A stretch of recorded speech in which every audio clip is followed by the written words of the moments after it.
Muito bom dia, manhã de domingo, e hoje o Viva Mais é especial Outubro Rosa. Nós vamos falar sobre câncer de mama, sobre outros tipos de cânceres ginecológicos, sobre a saúde da mulher de uma forma geral. Hoje o programa está com um formato diferente, por isso eu estou aqui neste cenário belíssimo, cedido pela Novo Toque É Viva. Nós vamos ter uma roda de conversa bastante produtiva, com convidados super especiais, além, claro, de você, que também é o nosso convidado de honra. Dê só uma olhada no que vem por aí. Prevenção e diagnóstico precoce do câncer de mama salvam vidas.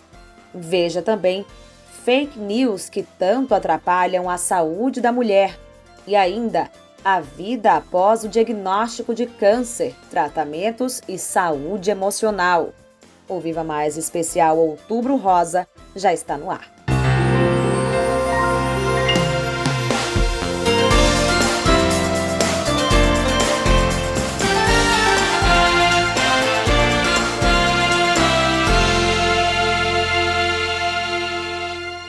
Eu já começo o programa apresentando para você que está em casa as nossas convidadas que vão enriquecer aqui o nosso bate-papo, que é um bate-papo de utilidade pública. Doutora Erijan Andrade, oncologista e paliativista da Unimed Sergipe. Aqui ao meu lado, Nária Virgínia, beneficiária da Unimed Sergipe, que passou por todo o processo aí do câncer de mama e superou, graças a Deus. E Emanuele Moura, enfermeira do programa Viver Bem, da Unimed Sergipe, lá no NAIS, Núcleo de Atenção Integral à Saúde. Sejam todas muito bem-vindas. Doutora Erijan, vou começar pelo começo, né? Vamos contextualizar aí a campanha Outubro Rosa, que já é uma campanha mundialmente consolidada, né?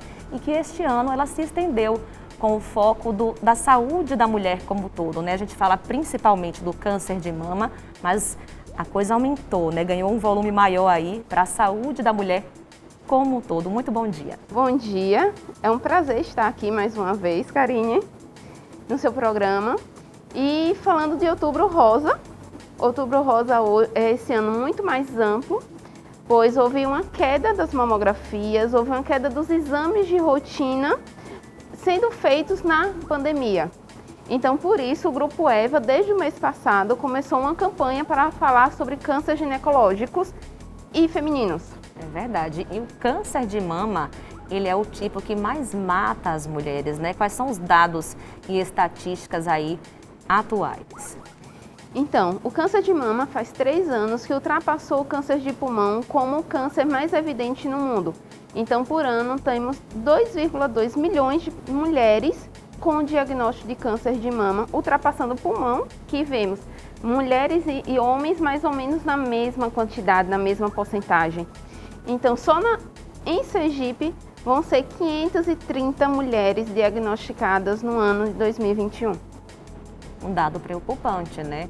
E quando a gente fala em câncer de mama, a gente fala muito em prevenção, no caso, a redução de fatores de risco e também do diagnóstico precoce, né? Vamos começar aí pelos sinais e sintomas, já que a gente tem que ser didático aqui, então, sinais e sintomas mais comuns do câncer de mama. Então, mama que você no autoexame vai perceber uma nodulação, uma diferenciação, uma vermelhidão ou uma porosidade na mama. Você vê um endurecimento da mama e vê o que a gente chama de casca de laranja, que são poros mais evidentes. A mama ela muda de textura, ela fica avermelhada, hiperemiada. Ela começa a ter uma secreção clara, sem odor, que a gente chama de água de rocha. Então, aquela auréola, ali aquela mama não tinha secreção e ela começa a ter uma secreção. Ou então, a parte da auréola da mama, ela era invertida, mas foi invertida a vida toda, não tem problema, você nasceu com ela invertida. Mas de um momento a outro, ela ficou invertida que não era. É também um sinal que há algo acontecendo com aquela mama. Isso não quer dizer que é exatamente um câncer de mama, mas que alguma coisa está acontecendo, que pode ser uma infecção. Muitas vezes a infecção não é necessariamente um câncer de mama, mas que precisa ir ao médico para ser diagnosticado. E é importante frisar, doutora Elijan, que quando esses sinais aparecem é porque o câncer ele já não está numa fase inicial, não é verdade? Exatamente. E por isso a importância da mamografia. Então, quando tem um sintoma, a gente já sabe que não é um câncer tão inicial. Mas o que é que a gente quer com a mamografia? Fazer com que aquele nódulozinho de 0,2, de 0,3, que está no início da evolução, seja diagnosticado. E assim, quanto mais precoce, maior a chance de cura. Vamos destacar essa questão da idade. A partir de que idade a mulher deve se submeter à mamografia? Então, a partir dos 40 anos. Então, a partir dos 40 anos, anualmente precisa fazer a mamografia. E muitas mulheres me perguntam, e a ultrassonografia? Ultrassonografia é complementar. Então, nem sempre eu vou precisar da ultrassonografia. Cada caso é um caso. Nária, você foi diagnosticada, né, com o câncer de mama em 2019, foi isso? Como é que você descobriu aí? Como é que foi o seu processo? Bom dia, Karine. Bom, eu descobri me tocando realmente, entendeu? Sempre a gente acha que tem um nódulozinho que é da menstruação, que está chegando, que está saindo. Então eu achava que era isso. Eu me tocando, eu percebi e fui procurar um mastologista. E aí você partiu do autoexame, mas você comentou ali em off que sempre faz os seus exames regularmente, mas nunca havia dado alteração, não é isso?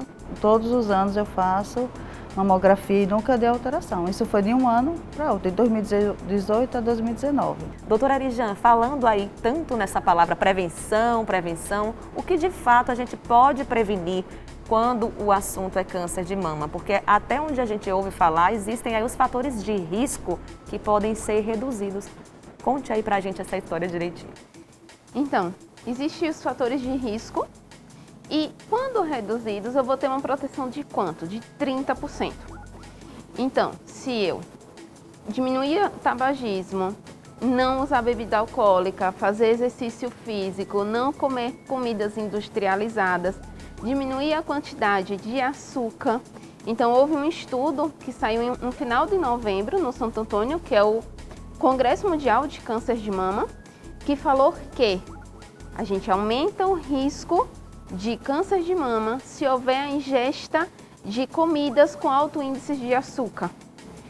E esse aumento é um aumento de mais de 30%, então é muito mais de risco do que o benefício que a gente consegue fazendo a diminuição de todos os fatores. Então foi um estudo muito importante, foi cerca de 36% de aumento de risco. Então se fizermos isso tudo, vamos diminuir os fatores de risco. Vai impedir de eu ter câncer de mama? Não.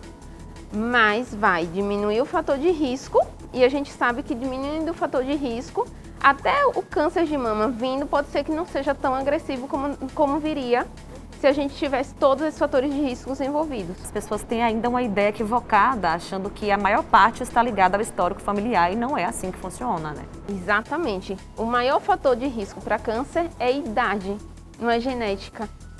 Então, são poucos os cânceres que, na verdade, estão ligados a mutações genéticas familiares. A maioria são mutações no decorrer da vida. Então, a gente teve uma mutação naquele dia porque a gente teve um estresse, porque a gente teve fatores de risco ali mais predominantes. E aí eu vou somar com um fator de risco daqui a 2 anos. E por isso que câncer de mama vem a partir dos 40 anos. Lá no programa Viver Bem, né, do NAS, do Núcleo de Atenção Integral à Saúde, da Unimed Sergipe, vocês fazem esse acompanhamento de apoio, né, de uma equipe multidisciplinar para os pacientes com doenças crônicas e também pacientes pós-câncer, né, não só de mama, mas doenças crônicas em geral. Então, vocês lidam, né, diariamente com essas questões emocionais também dos pacientes. Como é que é feito esse trabalho lá no programa Viver Bem? Então, Karine, assim, a gente como faz o acompanhamento, né, de pacientes crônicos, como você falou, esse paciente está sujeito, né, a ter um diagnóstico de um câncer. Então, a gente está ali para realmente fazer a parte, primeiro, preventiva, né, de todos os fatores de risco, a gente sinalizar para ele quais são os fatores de risco, o que é que ele pode estar melhorando, né, para ter uma qualidade de vida e evitar, né, esses fatores de risco, para evitar realmente um diagnóstico, né, de um câncer.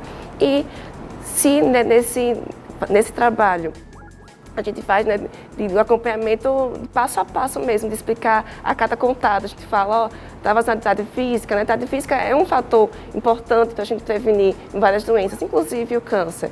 Em relação à alimentação, então assim, a gente faz todo esse trabalho realmente para a gente, né, prevenir, né? E caso tem um diagnóstico, né? A gente também dá todo esse apoio de gerenciamento em relação à sua saúde e apoio também emocional, né? Nossa equipe, a gente tem um feeling muito grande de identificar aquele paciente que precisa e que requer um cuidado mais especial em relação à parte psicológica também.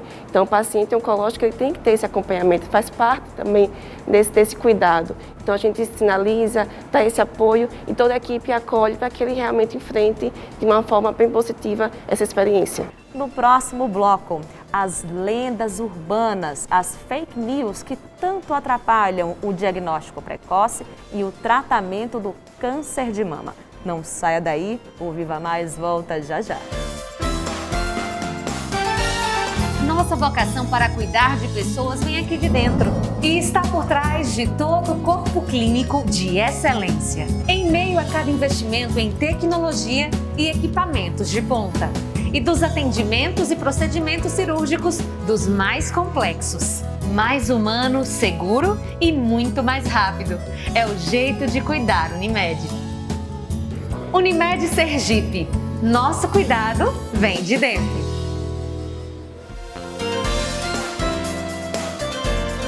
Estamos de volta e neste segundo bloco nós vamos derrubar as fake news, as famosas notícias falsas que tanto atrapalham o diagnóstico precoce e o tratamento não só do câncer do mama, mas de todas as doenças. E para isso eu conto aqui com o auxílio das minhas convidadas. O Viva Mais selecionou algumas fake news mais frequentes e nós vamos derrubando aí esse mito um a um.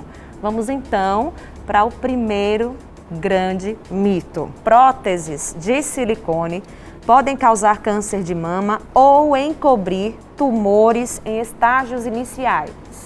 Então, esse fake news veio do passado.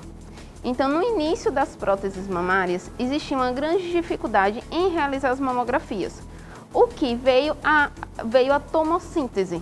Então, hoje tem uma mamografia, uma máquina de mamografia, que com técnicas modernas consegue se fazer a mamografia mesmo com a prótese de silicone.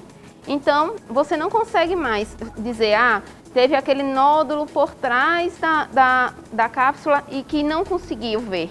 Então, essa máquina realmente desfez com essas novas técnicas de como fazer o exame. Os sais de alumínio presentes em desodorantes antitranspirantes podem provocar tumores. Como é que é essa história, Manuela?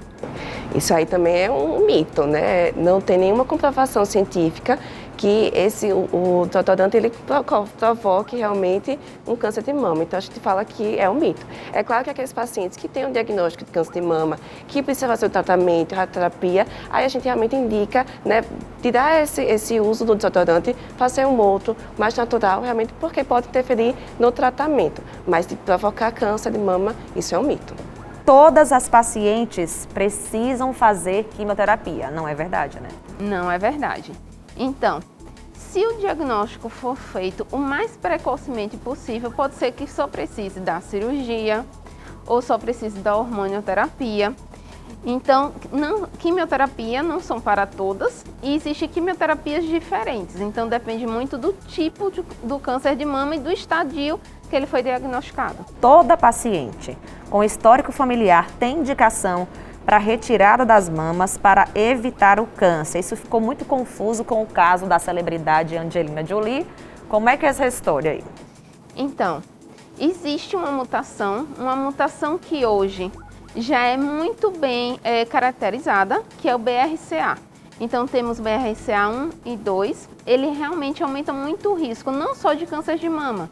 Ele é uma mutação familiar e falamos de câncer de mama, de ovário, de próstata. Então, nessas mulheres existe sim a indicação de fazer não só a mastectomia bilateral, como a retirada dos ovários. mas não é uma indicação que deve ser feita para todas as mulheres. Tratamentos não convencionais, conhecidos como alternativos, à base de ervas ou até mesmo espirituais, podem ajudar a curar o câncer. Como é que é isso, doutora Eliane? Então, hoje existem as práticas integrativas, que é o reiki, a aromaterapia, massagens, que complementam o tratamento. Então, não substituem, é uma complementação. É uma complementação que hoje, já por lei, faz parte do SUS. Então, vamos ter sim complementações. Eu queria muito falar sobre chás. Então, chás são substâncias. E substâncias podem interagir com quimioterapia. Então, nem todas vão ser possíveis de ser utilizadas durante o tratamento, que é um exemplo do chá de graviola. Então, você pode tomar o suco de graviola, mas não pode usar o chá com a quimioterapia, porque sobrecarrega o fígado. Então, tudo que for utilizado do paciente durante a quimioterapia precisa ser levado para o seu médico, que com a equipe multidisciplinar, com a farmácia, a farmacêutica aqui é o principal nessa história toda, né? Ela é a chave, porque existe hoje programas de interação. Então ela vai usar esses programas, vai colocar o chá, colocar a quimioterapia do paciente e descobrir se interage ou não. Eu acho que essa é a grande palavra-chave, é a complementação. Né? Jamais você vai trocar o seu tratamento tradicional, convencional, para se tratar em casa somente com chás, com ervas. Isso é fora de cogitação. Exatamente. Para a gente fechar aqui esse bloco, eu vou perguntar à Nária se ela já passou por algumas dessas fake news que a gente acabou de relatar aqui. Você já ouviu ou já vivenciou alguma delas?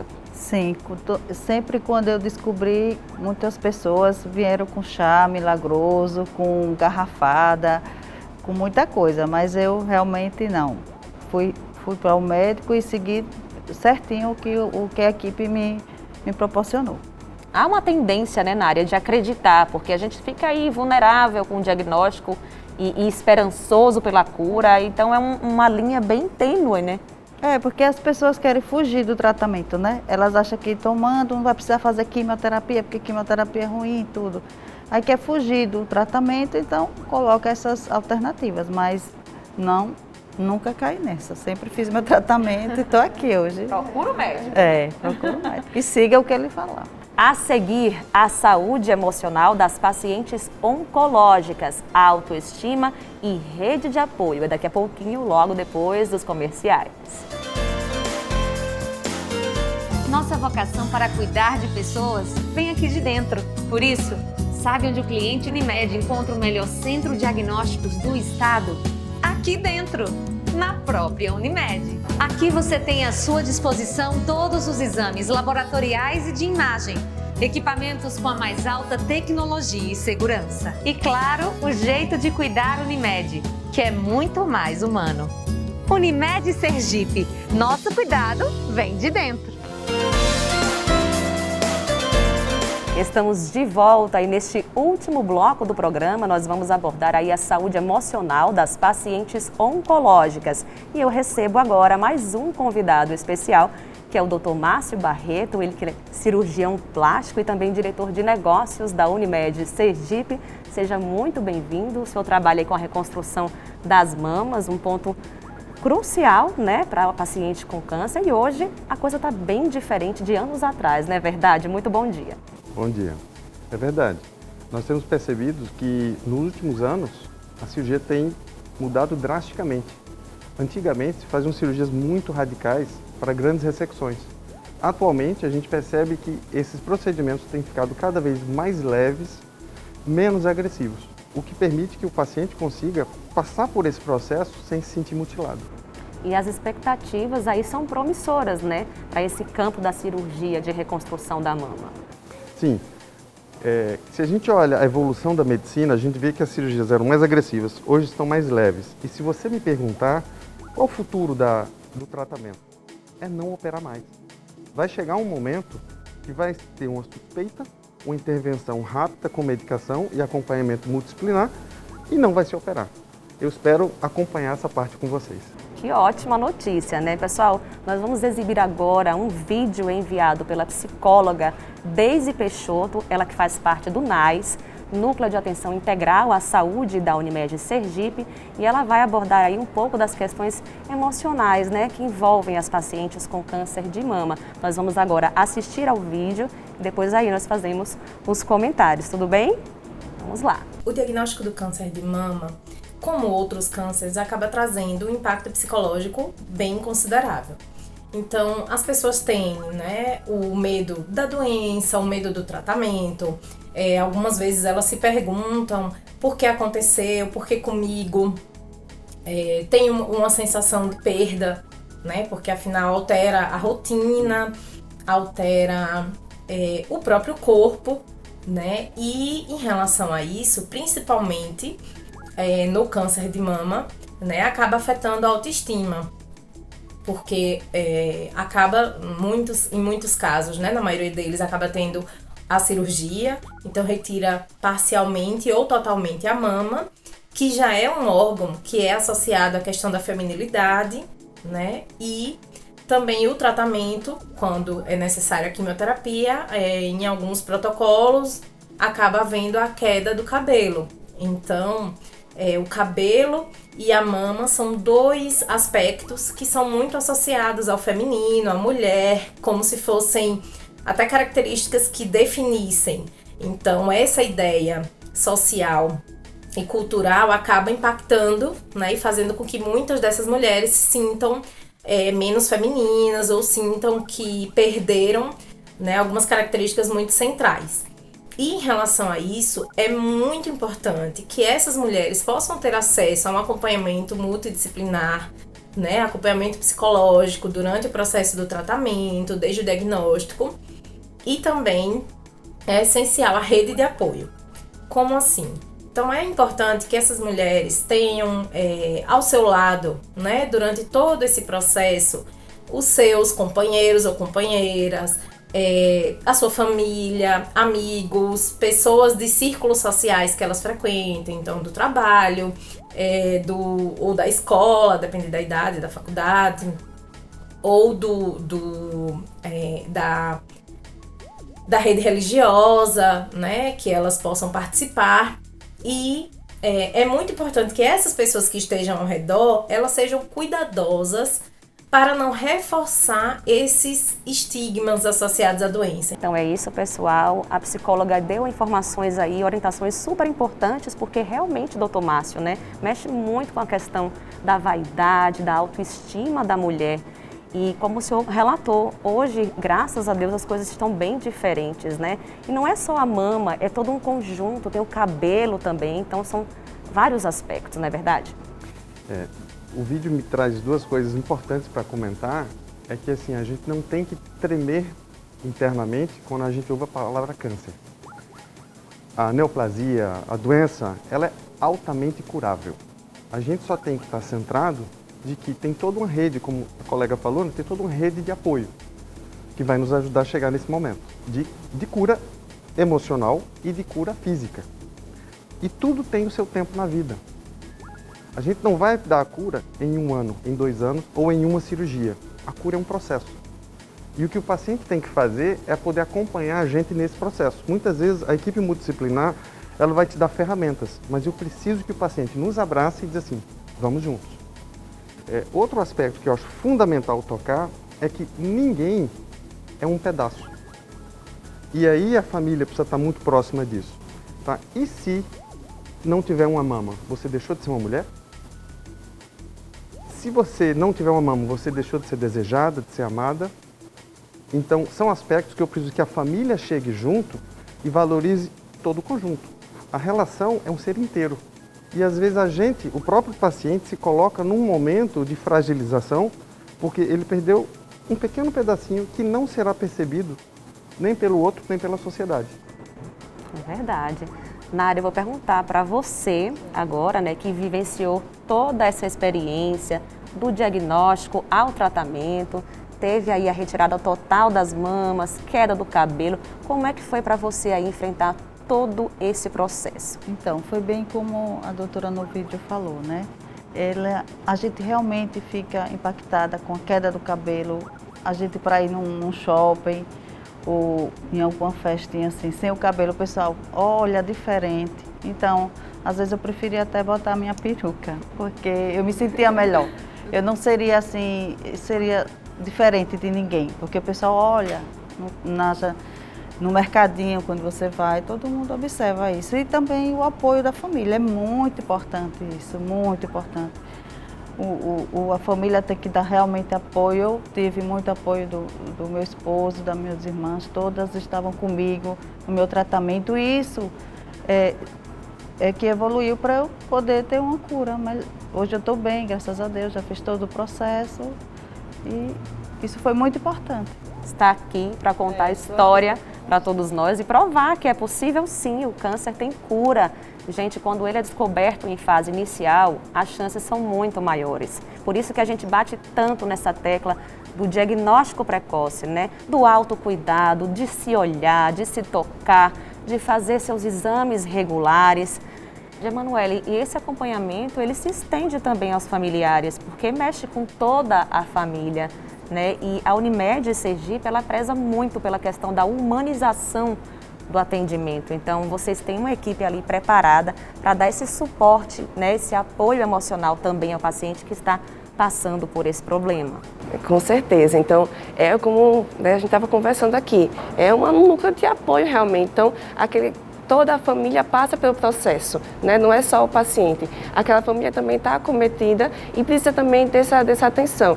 Então, a gente normalmente fala com o paciente, fala com o esposo, fala com a mãe, com aquele que está mais próximo, né? E também fala dessa importância, né? Relembra algumas coisas que é importante nesse tratamento. Então, essa família também ela é acolhida e ela é também orientada de como lidar com esse processo, de qual a rede que ela pode seguir. Aquela familiar também, às vezes, ela precisa de um apoio psicológico, né? E às vezes a gente identifica isso e realmente caminha dentro da rede de Unimed para que ela realmente seja acolhida e que ajude nesse processo, né? Que compartilhe esse processo junto com o paciente. Doutor Márcio, aproveitando, né, que o senhor está aqui, vamos falar um pouquinho aí da grande novidade da Unimed Sergipe, que é o Centro de Oncologia, já que a gente está falando de acolhimento, né? A gente sabe que atualmente funciona no 4º andar do hospital, mas as expectativas são grandes, né? Conte um pouquinho pra gente dessa história aí. Com certeza. Esse é uma criança que está nascendo, não para nós, mas para todos os beneficiários da Unimed. E ela inicia com um passo talvez singelo, que é o Centro de Infusão de Imunobiológicos. É uma categoria de medicações e que nós estamos na iminência, então, de fazer um outro passo, que é abrir a infusão para oncológicas, para medicações oncológicas. É um espaço planejado, pensado, arquitetado para o bem-estar e o acolhimento, não só físico, mas até emocional, de quem está passando por essa difícil trajetória que é vencer uma doença neoplásica, né?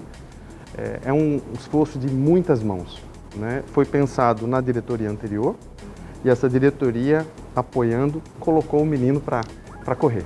Nária, eu quero aproveitar que você dê uma mensagem para todas as mulheres que estão em casa assistindo. Você é um exemplo de superação, está aqui hoje contando a sua história, mostrando que é possível sim, vamos ter esperança, vamos nos cuidar. Então, qual a mensagem que você deixa para todas as mulheres neste Outubro Rosa? Bom, o que eu posso falar, né, é o exame preventivo, né? Foi assim que eu descobri e é assim que todo mundo tem que fazer seus exames periódicos, fazer sua mamografia, se tocar também é muito importante, porque quando a gente faz uma prevenção, um câncer no início, tudo fica mais fácil, tudo vai encaminhando para você ter uma cura. Então, vamos fazer os exames preventivos, vamos se cuidar, vamos se amar e vamos se tocar. Gente, eu gostaria de agradecer aqui a presença de cada um de vocês, Nária, a enfermeira Emanuele, doutora Erijan, doutor Márcio Barreto. Muito obrigada a todos vocês pelas orientações, pela informação segura, né? Porque hoje em dia, com tanta desinformação, é importante a gente trazer pessoas que tenham conhecimento de causa para falar. E aproveito e agradeço mais uma vez também aqui a Novo Toque é Viva, que cedeu esse lugar maravilhoso, tão bonito, para a nossa gravação. E a você que está em casa, espero que tenha gostado. Aproveite aí as orientações, muita saúde para todos nós Vamos nos cuidar e eu vejo vocês no próximo domingo às 10 horas da manhã na TV Atalaia Rede Record.